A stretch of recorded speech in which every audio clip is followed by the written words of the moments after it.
देखिए, अगर आपको एक अच्छी हैप्पी लाइफ जीनी है ना, तो आपको अपने लाइफ में कॉन्स्टेंट्स ऐड करने पड़ेंगे। आपको अपनी लाइफ से वेरिएबल्स कम करने पड़ेंगे। जितने कॉन्स्टेंट अपनी लाइफ में ऐड करेंगे, आप उतना ही ज्यादा हैप्पी रहेंगे। नमस्कार दोस्तों, एंड जी रियल एस्टेट इस चैनल पे आपका बहुत बहुत स्वागत है। देखिए, जैसा कि मैंने आपको ऑलमोस्ट हर एक वीडियो में बताया है कि जो रियल एस्टेट होता है वो किसी भी पर्सन का जो सबसे कॉस्टलीस्ट परचेज होता है वो रियल एस्टेट होता है। चाहे वो आपको एक नॉर्मल मुसद्दी लाल हो या तो एक मुकेश अंबानी हो, सबकी लाइफ का सबसे बड़ा जो परचेज होता है वो रियल एस्टेट का ही होता है। अगर पर्सनल परचेज की बात करें तो रियल एस्टेट के बारे में जानना, समझना, सुनना ये बहुत ही ज्यादा जरूरी हो जाता है। देखिए, क्योंकि यहाँ मामला करोड़ों का होता है। एक नॉर्मल इंसान भी आजकल मुंबई में 1 करोड़ के नीचे का फ्लैट नहीं आता। तो उसमें आपके 15, 20, 25 साल की कमाई लगी हुई होती है। हम लोग एक फोन खरीदने के लिए 10, 15 हजार का कितने सारे वीडियोस देखते हैं, आर्टिकल्स पढ़ते हैं, ना जाने क्या क्या करते हैं। लेकिन वहीं जब बात आती है रियल एस्टेट की, तो लोगों को पता नहीं क्या हो जाता है कि मतलब वो आंख बंद करके खरीद लेते हैं और फिर बाद में पछताते हैं यार कि इसका बिल्डर ऐसा नहीं था, इसका कंस्ट्रक्शन क्वालिटी ऐसी नहीं थी, बहुत सारी प्रॉब्लम्स आती हैं। तो वो सब प्रॉब्लम्स आपको न फेस करनी पड़े, उसकी वजह से ये चैनल मैंने आपको बनाया है आपके लिए, एंड दी रियल एस्टेट। इस चैनल को सब्सक्राइब कर लीजिए। इस पे आने वाली वीडियोस को कंटिन्यूअसली वॉच कीजिए, देखिए, फिर आपको धीरे धीरे क्लैरिटी मिलती जाएगी रियल एस्टेट के बारे में। क्योंकि रियल एस्टेट से बड़ा एक पर्सन की लाइफ का कोई भी बड़ा परचेज नहीं होता। शादी भी करते हैं, गाड़ी वाड़ी खरीदते हैं, पर रियल एस्टेट जितना महंगा नहीं।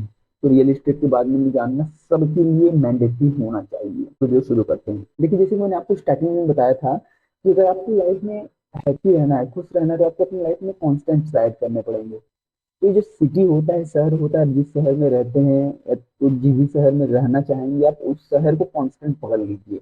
कांस्टेंट का मतलब क्या है कि वो चेंज न हो बार बार। अब इसके क्या क्या बेनिफिट्स होंगे मैं आपको एक्सप्लेन करता हूँ।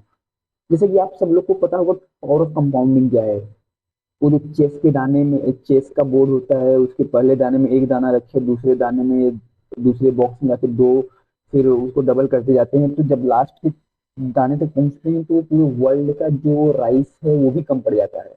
तो कंपाउंडिंग का ये पावर होता है। ये तो आपके फाइनेंशियल इन्फ्लुएंसर बता देते हैं, ये फाइनेंस वाले बता देते हैं, लेकिन मैं आपको बताना चाहूंगा एक ऐसी कंपाउंडिंग के बारे में जिसके बारे में आप लोगों ने ज्यादा सोचा नहीं होगा। देखिए, अगर आपका सिटी सेम रहता है, कांस्टेंट रहता है, तो उसमें आपके गुडविल गुडविल आपका कंपाउंड होता है। आपके रिलेशनशिप्स आसपास के लोगों के साथ कंपाउंड होते हैं, लोग आपको जानते हैं। आपकी नेटवर्किंग होती है उस सोसाइटी में, उस एरिया में लोगों के साथ। तो ये सब जो चीजें हैं ना, ये ज्यादा जनरली लोग बात नहीं करते हैं, लेकिन इन चीजों का कंपाउंडिंग होता है। लेकिन अगर वहीं आप बार बार घर अपना चेंज कर रहे होते हैं, तो आपको कोई नहीं जानता पहचानता। आपको किसी के साथ ज्यादा कुछ उठना बैठना नहीं होता। अब हर 11 महीने में अपने घर चेंज करते फिरते हैं। कंपाउंडिंग होती है चीजें, वो खत्म हो जाती हैं आपके घर शिफ्ट करते ही। इसके बाद हो गया। और साथ ही साथ अगर आप जॉब बहुत ज्यादा स्विचेस करते हैं, यानी कि ऑर्गेनाइजेशन आप काम कर रहे थे, आप उसको बार बार स्विच करते हैं, तो आपका उस ऑर्गेनाइजेशन का जो कंपाउंडिंग का बेनिफिट मिलने वाला होता है वो भी खत्म हो जाता है। देखिए, जो चीजें बार बार नहीं बदलता है ना, तो उसके साथ एक स्टिकीनेस आती है। लेकिन वही जो बार बार चेंज करते रहता है, चेंज करते रहता है, तो वो अपनी लाइफ मतलब वो इतना स्टिकीनेस नहीं आता उसके अंदर। देखिए, आप एक शहर में रहते हैं तो आपकी एक गुडविल होती है। आपको वहाँ का नाई जान रहा होता है, डॉक्टर जान रहा होता है, कारपेंटर, स्कूल टीचर, सब आपको आपके साथ फेमिलियर होते हैं। और हाँ, और साथ ही साथ आपके जो बच्चे रहेंगे उनका फ्रेंड सर्कल, उनकी जो टीचर पसंद है, मतलब जो टीचर अच्छे से उनको पढ़ाती है। सो कहने का मतलब ये है कि रिलैक्स्ड एनवायरनमेंट होता है।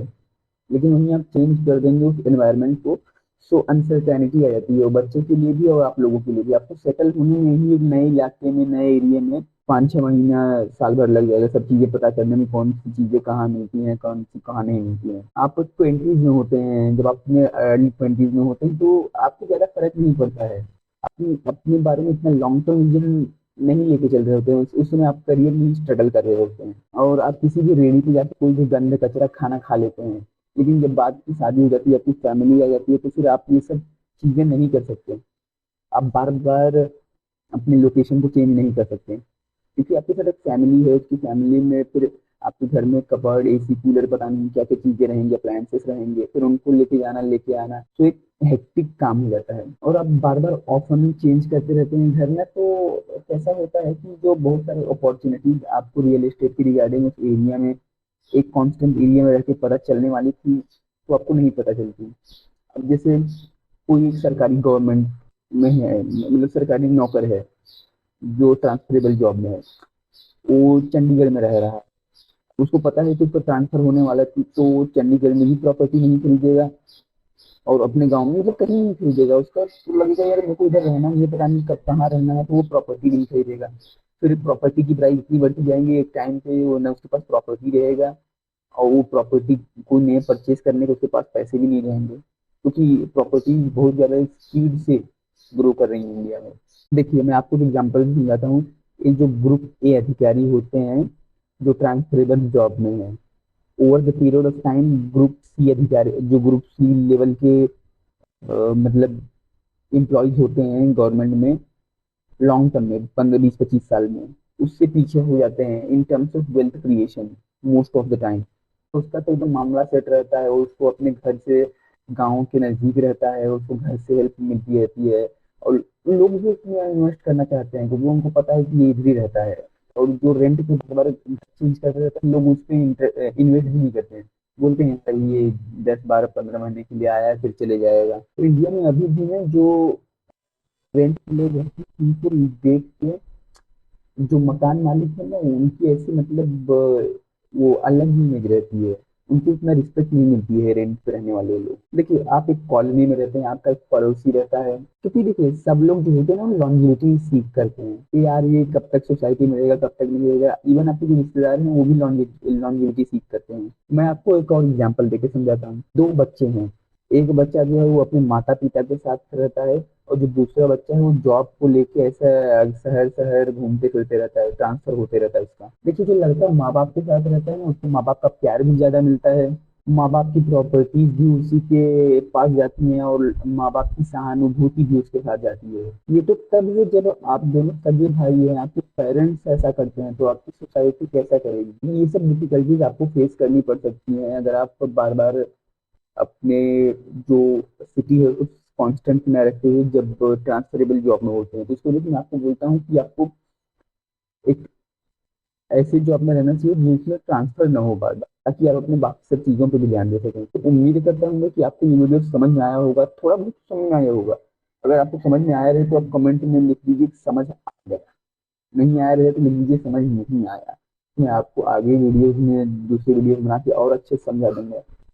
और इस चैनल को सब्सक्राइब कर लीजिए रियल एस्टेट के बारे में जानने के लिए, सुनने के लिए। तो मिलते हैं किसी नेक्स्ट वीडियो में, तब तक के लिए टाटा बाय बाय।